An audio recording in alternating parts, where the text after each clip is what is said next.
Aujourd'hui, c'est notre fête. Beaucoup font la confusion entre la Toussaint et la commémoration des fidèles défunts. La proximité des deux dates peut aider à cette confusion. Mais à la lumière des lectures que nous venons d'écouter,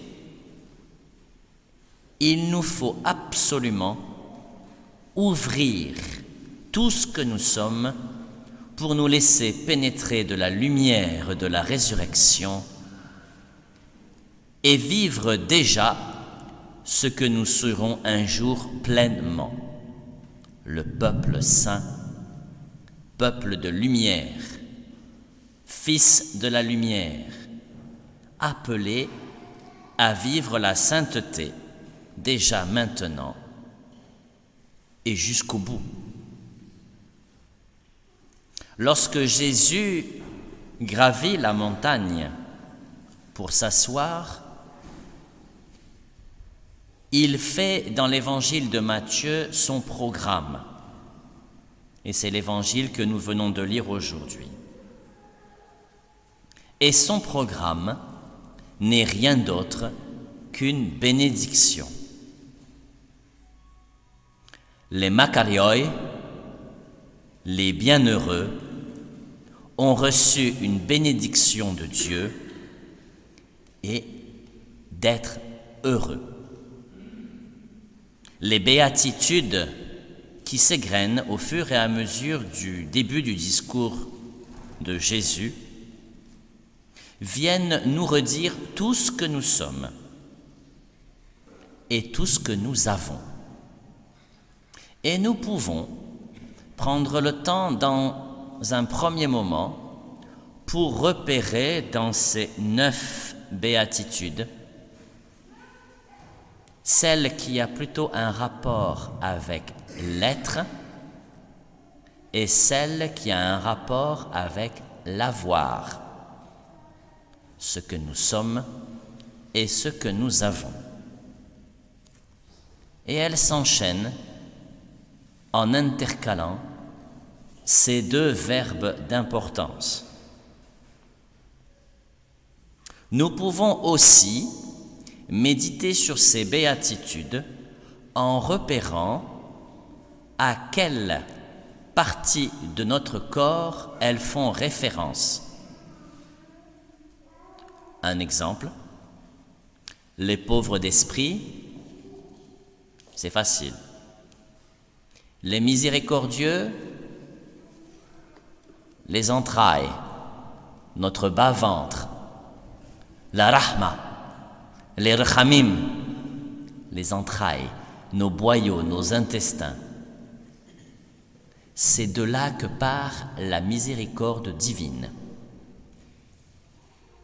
Et vous pouvez remarquer aussi que si chaque béatitude correspond à une partie de notre corps, donc la première à l'esprit, pourquoi pas?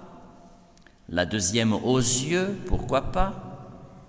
La troisième à la peau, les doux. La quatrième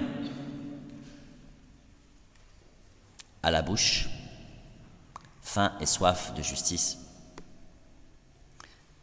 La cinquième, aux entrailles bien sûr. La sixième, le cœur. La septième, les mains pour faire la paix.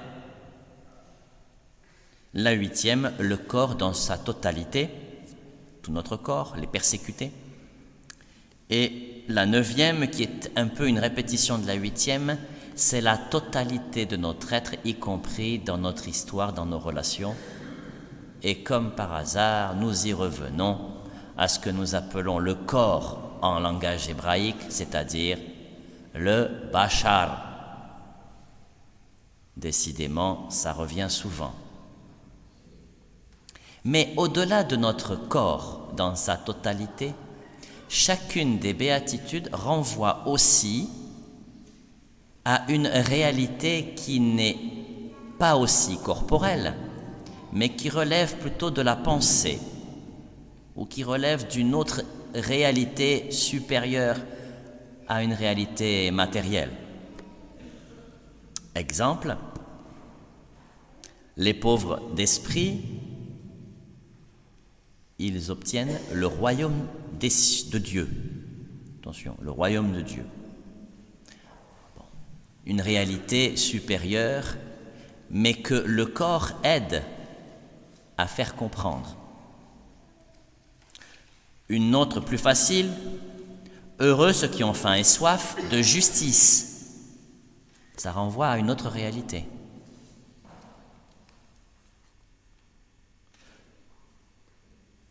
Les artisans de paix, la main renvoie automatiquement à la paix, etc., etc.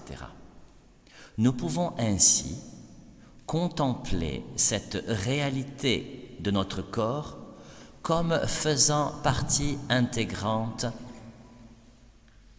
de la transformation de notre être pour parvenir à la sainteté. Nous ne parvenons pas à la sainteté uniquement par des pensées, uniquement par des idées. Nous parvenons à la sainteté par tout notre être. Et ça passe par toutes les dimensions de la réalité physique que nous sommes et que nous avons. Ainsi, cette possibilité de vivre la sainteté devient plus proche de nous. Elle est à portée de main, à portée de cœur, à portée d'esprit, à portée de peau. Elle est charnelle. Elle vient nous rejoindre au plus proche et nous pouvons, au cours de nos journées, découvrir, contempler et vivre de la sainteté. Hier, à la maison de retraite, je disais aussi que la plupart des personnes que nous vénérons comme saints sont souvent des casse-pieds, des fortes têtes, j'oserais dire des emmerdeurs, des gens qui sont parfois imbuvables, impossibles à vivre. Je pense à une Sainte Thérèse d'Avila dont il fallait se farcir au quotidien les propos et les façons de faire, mais parce qu'elle avait cette exigence d'aller jusqu'au bout. Aller jusqu'au bout de la sainteté, ça permet à celui qui veut vraiment la vivre, à la fois de faire une conversion de lui-même, y compris dans les pires choses de la vie quotidienne, à transformer cela pour parvenir à une autre dimension bien réelle, bien vivante d'une vie en Dieu. Et oui. Et c'est cela à quoi nous sommes promis, c'est cela à quoi nous sommes destinés, et c'est cela que nous sommes déjà aujourd'hui. Ainsi, sans complexe, malgré toutes nos faiblesses, malgré tous nos travers, Dieu nous reçoit parmi ses élus et nous pouvons, comme les disciples sur la montagne, nous approcher de Jésus le Christ pour qu'il ouvre la bouche et nous enseigne.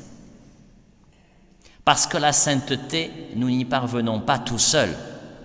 Nous avons besoin de la force de son esprit à lui, nous avons besoin de son enseignement, nous avons besoin de le manger, de le consommer, de recevoir sa vie en nous, en Eucharistie, pour être vraiment transformés et vivre cette sainteté, déjà, maintenant.